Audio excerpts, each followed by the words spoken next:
Baik, terima kasih kesempatan yang telah diberikan kepada saya untuk mempresentasikan hasil laporan magang 1 saya. Dan sebelum itu yang saya hormati dosen pembimbing saya Mr. Adi Laudi MPD, yang saya hormati guru pamong saya di SMA Swasta Santo Saverius Gunung Sitoli, Miss Beniati Lase SPD. Pada kesempatan ini juga saya ingin memperkenalkan diri. Nama saya Nelman Antonius Kea, saya mahasiswa dari IKIP Gunung Sitoli. Saya jurusan Bahasa Inggris, kelas A semester 4. Pada kesempatan ini, saya akan menjelaskan atau mempresentasikan hasil observasi saya di SMA Swasta Santo Saverius. Dan sebelum itu, pada kegiatan magang 1 ini juga ada 3 hal umum atau 3 topik yang akan saya presentasikan pada kesempatan ini. Yang pertama, observasi kultur dan manajemen sekolah. Dan yang kedua, observasi 4 kompetensi guru dan karakteristik peserta didik di sekolah. Dan yang terakhir atau ketiga, observasi kegiatan pembelajaran di sekolah. Dan sebelum saya lanjut mempresentasikannya, saya ingin menjelaskan sedikit atau di klip video berikut ini tentang profil sekolah di mana tempat saya magang. Mari kita simak berikut.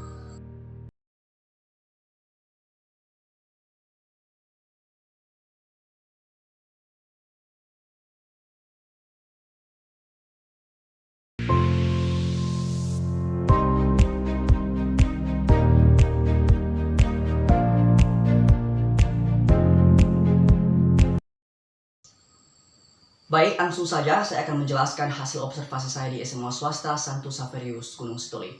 Yang pertama adalah observasi kultur dan manajemen sekolah. Nah, pada observasi kultur dan manajemen sekolah ini ada beberapa hal penting yang telah saya observasi selama magang 1. Yang pertama adalah bagaimana perilaku siswa di dalam ataupun di luar lingkungan sekolah. Yang kedua juga kebiasaan yang dibudidayakan di lingkungan sekolah tersebut. Dan yang terakhir bagaimana manajemen sekolah. Nah, yang pertama dulu bahwa bagaimana perilaku siswa di dalam lingkungan sekolah tersebut. Berdasarkan pengamatan yang saya lakukan, bahwa kebiasaan siswa di lingkungan sekolah SMA Swasta Santo Saverius selalu menaati peraturan, misalnya kedisiplinan waktu ketika masuk sekolah maupun pulang sekolah. Kemudian juga bagaimana kebiasaan siswa dalam pembelajaran, artinya mereka selalu menyelesaikan tugas tepat waktu. Kemudian juga siswa selalu berinteraksi ataupun ikut serta dalam segala kegiatan di lingkungan sekolah. Misalnya dalam kegiatan misalnya dalam senam ataupun kegiatan olahraga dan lain sebagainya. Kemudian juga kebiasaan yang dibudidayakan di SMA Swasta Santo Saverius ini, yang pertama kedisiplinan waktu, baik disiplin waktu pas masuk sekolah maupun pulang sekolah. Jadi berdasarkan hasil pengamatan yang saya lakukan bahwa kebiasaan yang dibudidayakan selalu datang tepat waktu pada jam 7.15 jika sedang ujian, dan jika pada proses pembelajaran biasa jam 7.30. Kemudian juga pada kegiatan atau budaya yang dibudidayakan di sekolah ini adalah adanya salam sapa dan senyum, di mana siswa di SMA Swasta Santo Saverius Gunung Sitoli selalu ada mereka menghargai orang dewasa ataupun guru-guru mereka ataupun siswa yang lainnya. Mereka selalu menyapa, senyum, dan salam. Meskipun pada masa corona mereka menghindari salaman, meskipun demikian mereka selalu menyapa dan senyum. Kemudian juga begitu demikian dengan hal-hal lainnya, misalnya guru juga di dalam lingkungan sekolah mereka selalu adanya kegiatan saling sapa, senyum, dan menghindari salam pada masa corona ini. Kemudian juga budaya yang dibudidayakan di sekolah ini adalah sebelum masuk sekolah selalu ada berdoa di dalam kantor guru-guru. Mereka berdoa dan mereka mengikuti agama Katolik. Dan kemudian juga selalu ada kegiatan berdoa sebelum aktivitas dimulai. Begitu juga dengan siswa di kelas-kelas lainnya, mereka selalu memulai kegiatan berdoa dulu, beribadah, dan baru kemudian mereka belajar.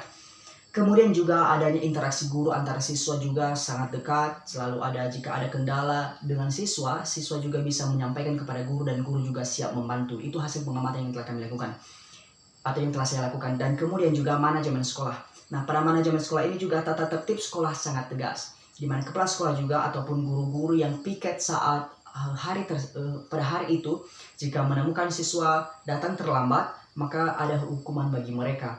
Misalnya mengumpul sampah ataupun ada hal-hal lain yang dapat menyadarkan mereka atas perbuatan mereka itu. Kemudian juga semua personil sekolah melaksanakan kewajibannya sesuai tupoksi masing-masing, di mana tidak ada guru juga yang melalaikan berbagai tugas mereka. Baik, pada bagian kedua yaitu tentang observasi 4 kompetensi guru dan karakteristik peserta didik di sekolah. Nah, sebelum itu dulu, seperti yang kita ketahui bersama bahwa ada 4 kompetensi guru yang harus dikuasai, yaitu kompetensi pedagogik, yang kedua kompetensi kepribadian guru, ketiga kompetensi sosial guru, dan terakhir kompetensi profesional.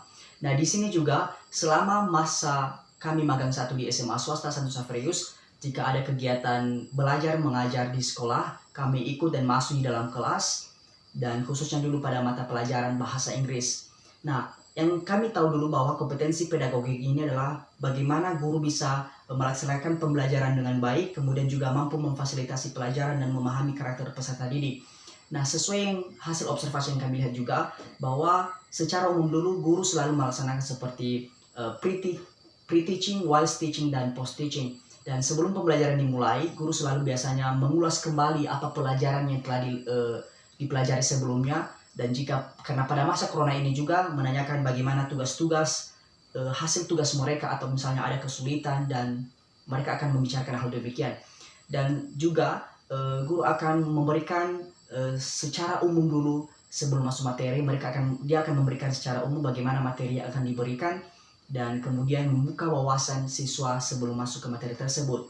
Dan kemudian juga guru selalu memfasilitasi berbagai kegiatan di kelas, misalnya PowerPoint, materi, kemudian juga infocus, dan berbagai kebutuhan belajar yang selalu siap di sana. Kemudian juga guru selalu memahami karakter siswa. Di mana yang saya tahu bahwa ketika guru mengajar, ketika ada siswa yang tidak serius, guru tidak langsung marah pada saat itu. Dia memahami karakter siswa, dan dia coba mendekati siswa tersebut dan menanyakan mengapa hal demikian, mengapa dia tidak serius dalam belajar. Dan akhirnya pun siswa tersebut mencoba untuk menyampaikannya, dan masalah pun selesai. Kemudian juga pada kompetensi kepribadian guru, bahwa guru sudah juga ada kewibawaan, bijak dalam bertindak, kemudian disiplin waktu dalam kegiatan sekolah, dan penampilan yang rapi. Kemudian juga kompetensi sosial guru juga, komunikasi yang baik dengan siswa, sudah ada komunikasi yang baik dengan siswa, kemudian juga adanya komunikasi yang baik dengan sesama guru, dan juga selalu menghargai perbedaan. Artinya di sekolah guru-guru tidak membeda-bedakan siswa dari berbagai perbedaan seperti ras, budaya, ataupun hal lainnya. Dan yang terakhir kompetensi profesional, tentunya guru mampu mengarahkan siswa, menguasai materi, mampu juga mengupdate materi dan merencanakan pembelajaran dengan baik. Dan itulah hasil observasi yang telah kami lakukan bagaimana kompetensi guru dan karakter siswa yang akan saya jelaskan berikutnya.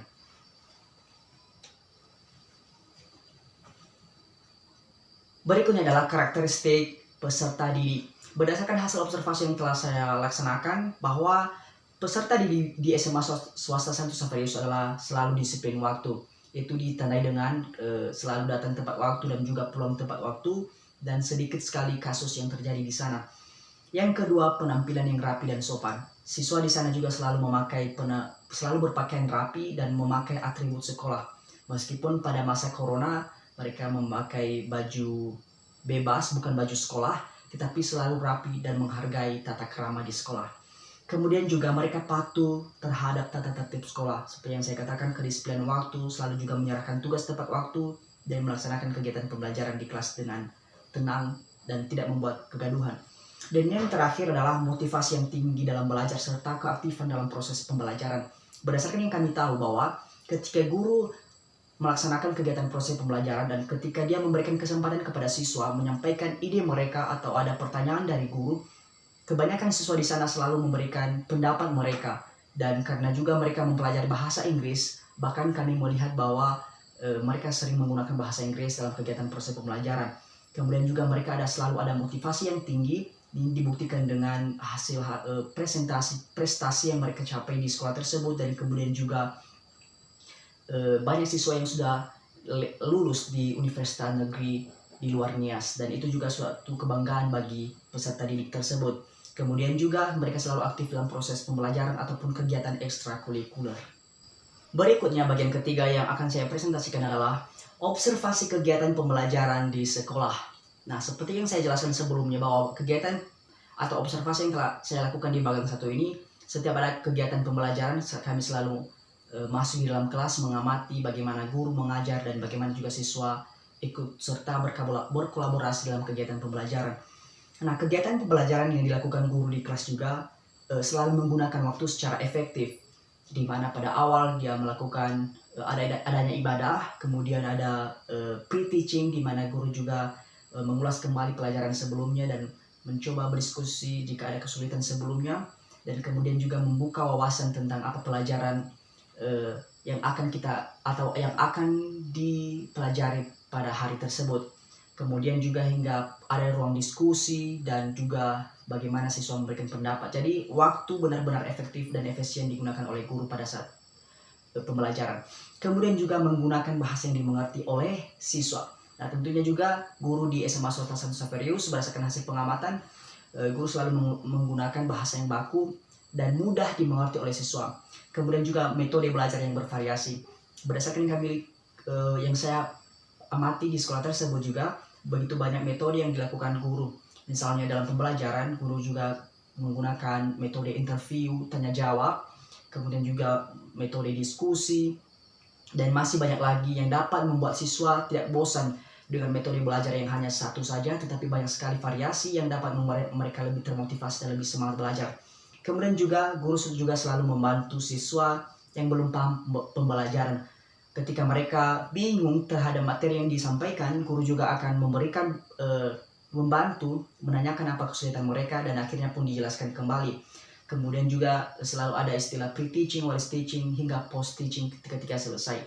Dan yang terakhir juga, guru juga tidak pernah lupa memberikan latihan atau soal sesuai dengan level siswa tersebut. Artinya ketika selesai pembelajaran, guru akan memberikan tugas di rumah untuk dikerjakan dan diserahkan hari berikutnya tepat waktu, dan gunanya untuk mengetes sejauh mana pemahaman siswa terhadap materi yang telah diberikan.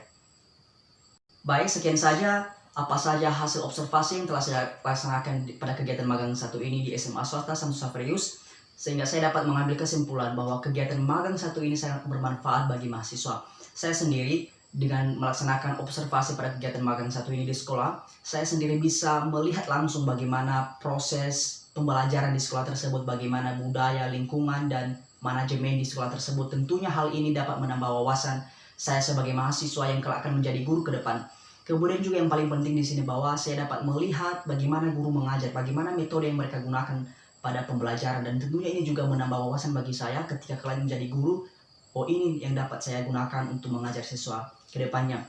Kemudian juga banyak sekali pengalaman-pengalaman ketika saya bagaimana teman semagang bekerja sama juga dalam kegiatan menyampaikan laporan, kemudian juga bagaimana interaksi kami dengan guru pamong, dan tentunya juga banyak sekali kegiatan-kegiatan yang kami ikuti di sana juga yang dapat memberikan wawasan, dan tentunya di sini kegiatan magang 1 sangat-sangat bermanfaat bagi mahasiswa. Dan sebelum saya mengakhiri kegiatan atau presentasi laporan magang 1 ini juga, saya berterima kasih kepada dosen pembimbing saya juga yang telah membimbing kami dari awal hingga selesainya kegiatan magang 1 ini, yang tentunya tidak ada balasan dari kami, yang selalu memberikan kami motivasi dan mengatasi berbagai kesulitan kami selama magang 1. Dan terlebih lagi juga kepada guru pamong kami yang telah menemani kami selama kegiatan magang 1 ini, yang tentunya banyak juga bimbingan-bimbingan dan arahan yang diberikan kepada kami, bagaimana berinteraksi dengan siswa, bagaimana keadaan di lingkungan sekolah, serta bagaimana juga kami mengumpulkan data-data di sekolah. Tentunya itu tidak akan cukup kami mengucapkan terima kasih. Semoga Yang Kuasa memberikan rezeki dan berkat yang melimpah dalam kehidupan setiap kita. Tentunya hanya itu yang bisa saya sampaikan dan saya presentasikan pada kegiatan magang 1 ini. Sekian dan terima kasih. Ya Ahobu.